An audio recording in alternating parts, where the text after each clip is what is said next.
Ladies and gentlemen, boys and girls, children of all ages, welcome to the channel World of Wrestling. Here today to discuss about AEW Dynamite December 22nd, 2021 review. This show was pretty good. It wasn't terrible. It wasn't the greatest in the world. It wasn't like mind-blowing or anything. But it was a decent show. There was some good stuff that took place during the show, mostly wrestling based, not a whole lot of promo work in the middle of the ring. A lot of people were not there. The Dark Order weren't there at all. Miro wasn't there either. I mean, there's tons of talent on this roster that was not there. Eddie Kingston wasn't there. Apparently, they must have gave a lot of people the night off going into the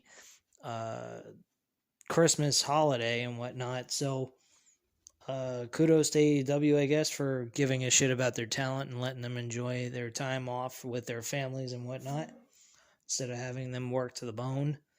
But yeah, the show was kicked off with Adam Cole, baby, and Orange Cassidy. These two went at it for, I think, about 20 to 30 minutes, somewhere in between there.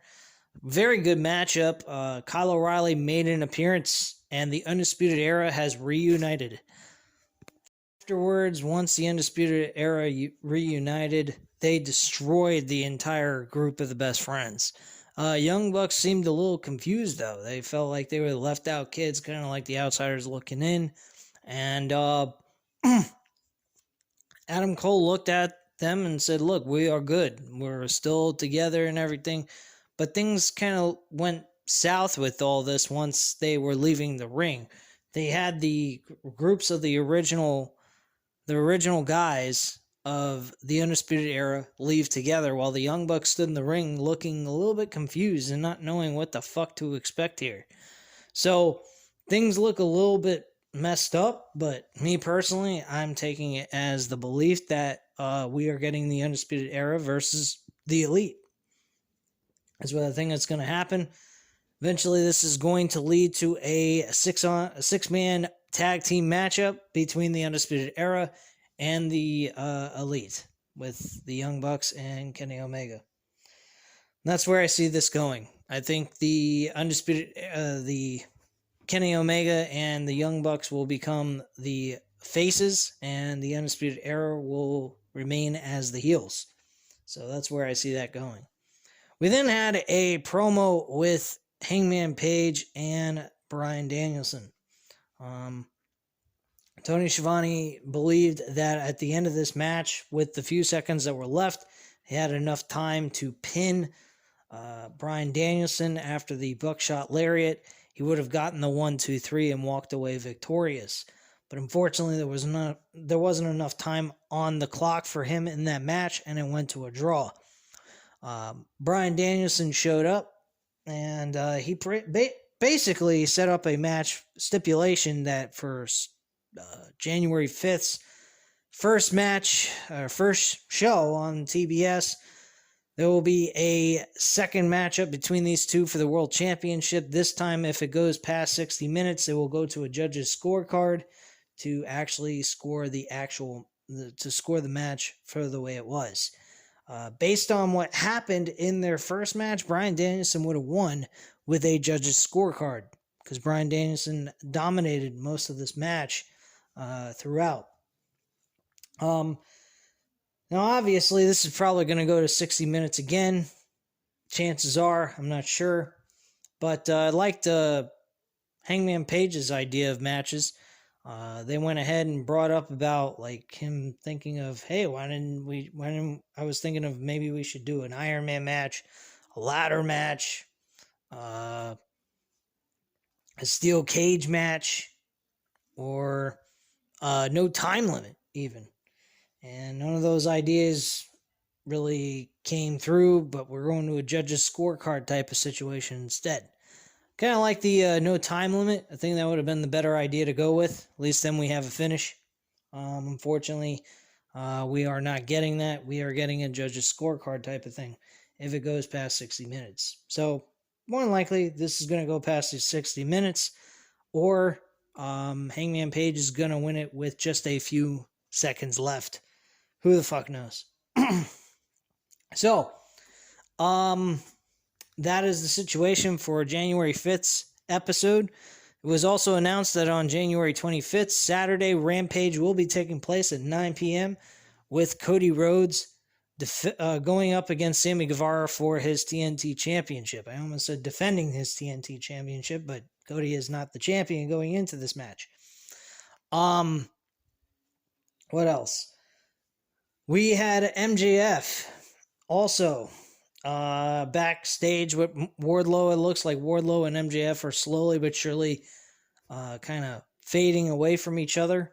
It looks like they will become enemies at some point. It's just when that's going to happen.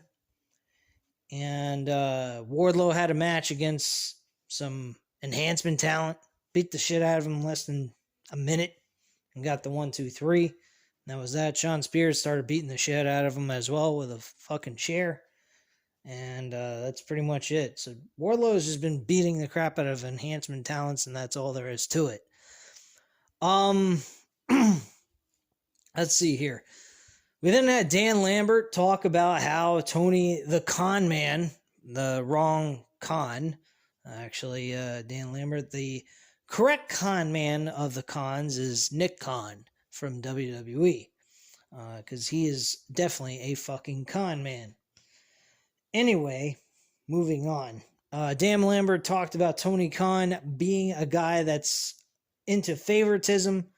He only gives out opportunities to people who are part of his little clique, such as like VIP people or very friendly personally with Tony Khan, and he sees him as a person that does not look at the guys that work along with Dan Lambert. Dan Lambert believes that Scorpio Sky and Ethan Page are actually the worthy opponents for the TNT Championship, and they should be challenging, not Cody Rhodes. Cody Rhodes has had multiple opportunities for championship belts, especially for the TNT Championship, if anything else, since he's out of the world title picture.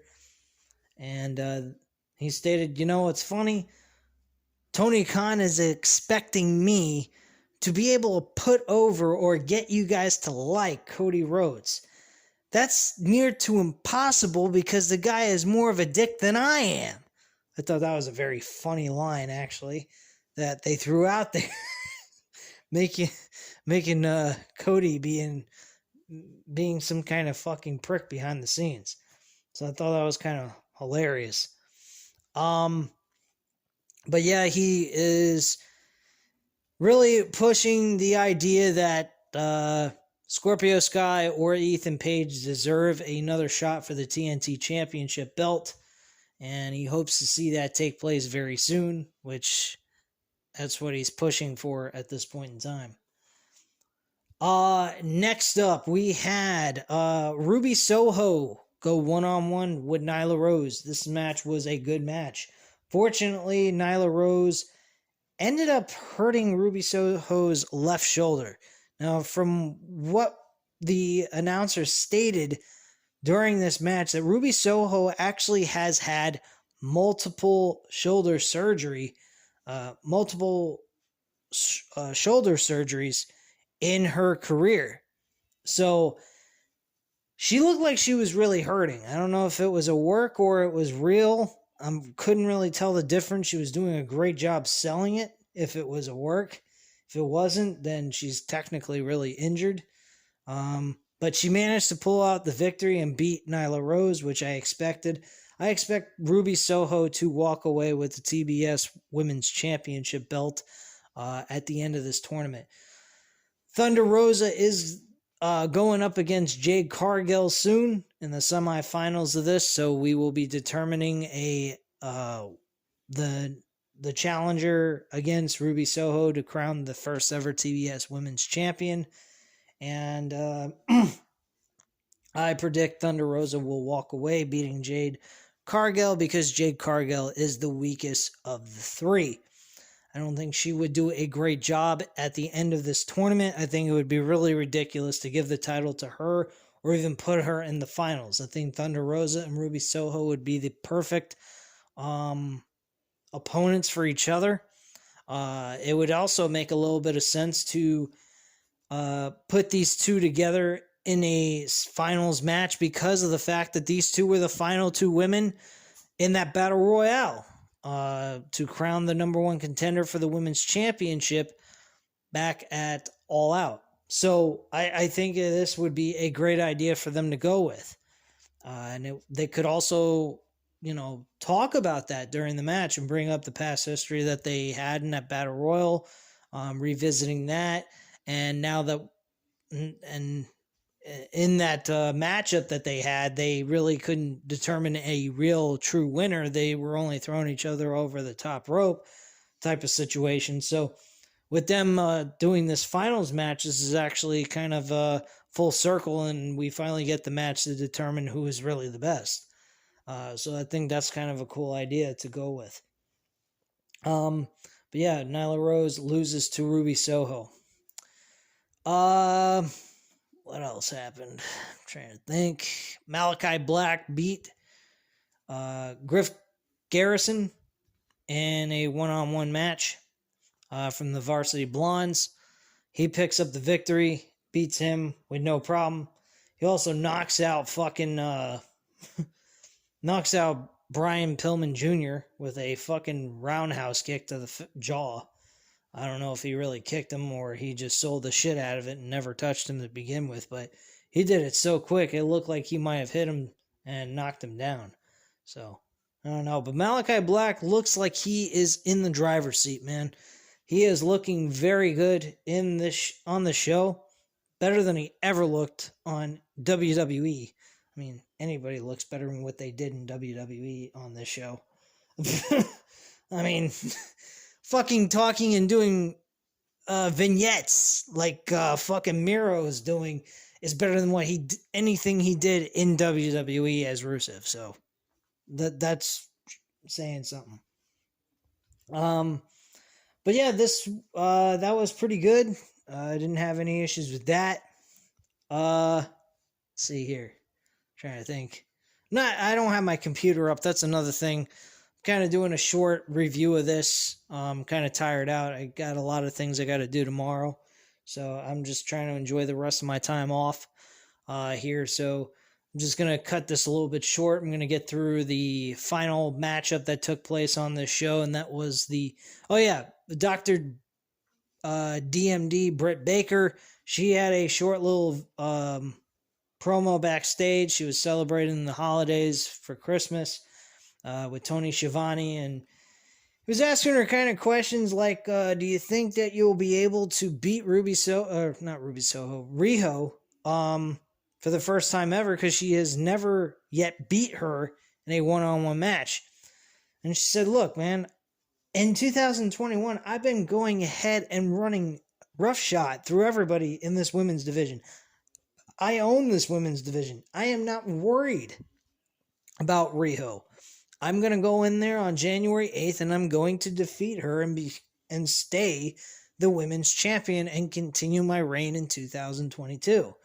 There's nothing that's going to stop me from doing that, and I'm not going to go ahead and be concerned about this. I'm going to enjoy the holidays, and I'm going to go on January 8th and beat her ass. And that's pretty much it.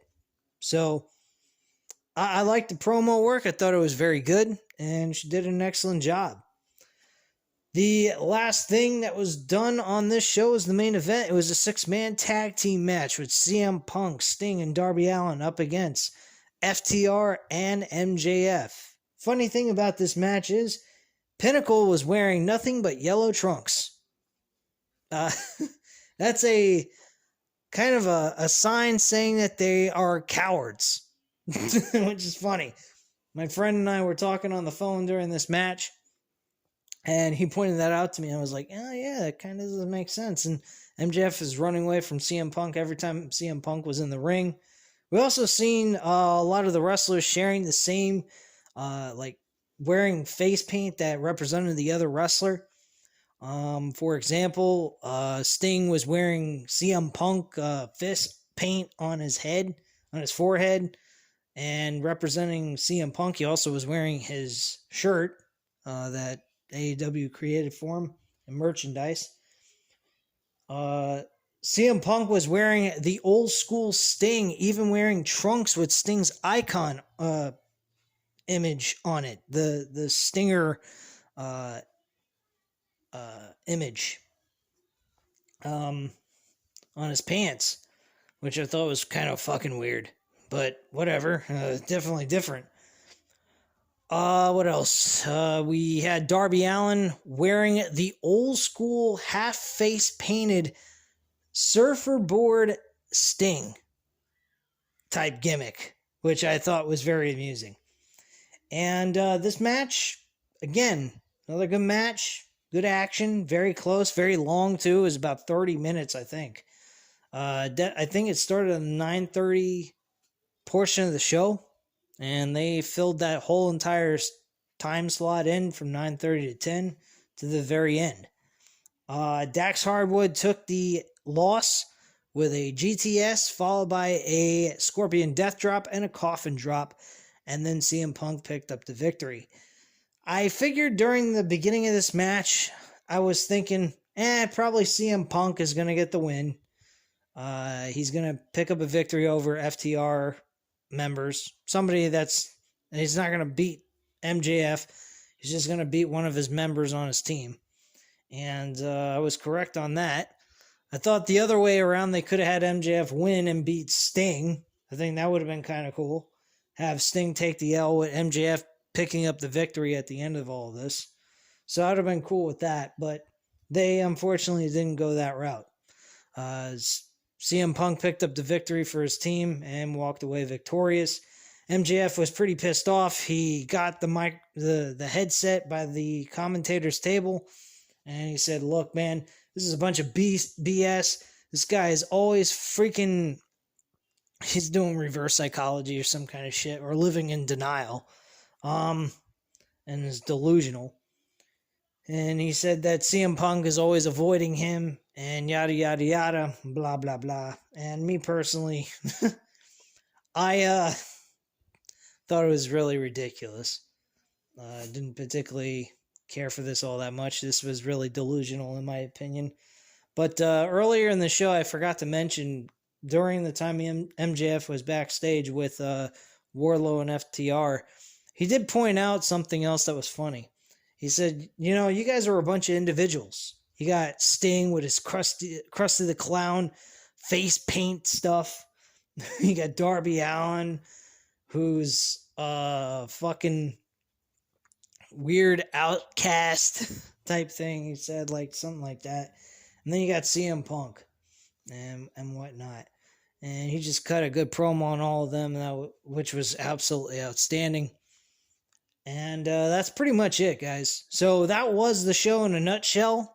I know this was not exactly what you would call one of my long reviews on AEW. Usually I cut a much longer video, somewhere around like 30 minutes or so. But unfortunately, I'm really burnt out. I got stuff I got to do tomorrow too. So I'm just going to enjoy the rest of my vacation. I will speak to you guys on Rampage Saturday at 9 o'clock. I'm going to catch that.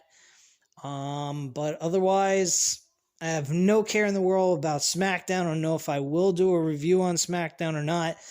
I might, since I will be off on Friday, the 24th. So you guys may get a review from me out of that. You may not. I'm not sure. But we'll see. Anyway, at this time, guys, you know what to do. Hit the like button if you like this video. Hit the subscribe button if you're not already subscribed to the channel, of course. And leave a comment down below. I'll definitely get back to you on that. And I thank you guys very much for watching. Have a great night, guys. Bye.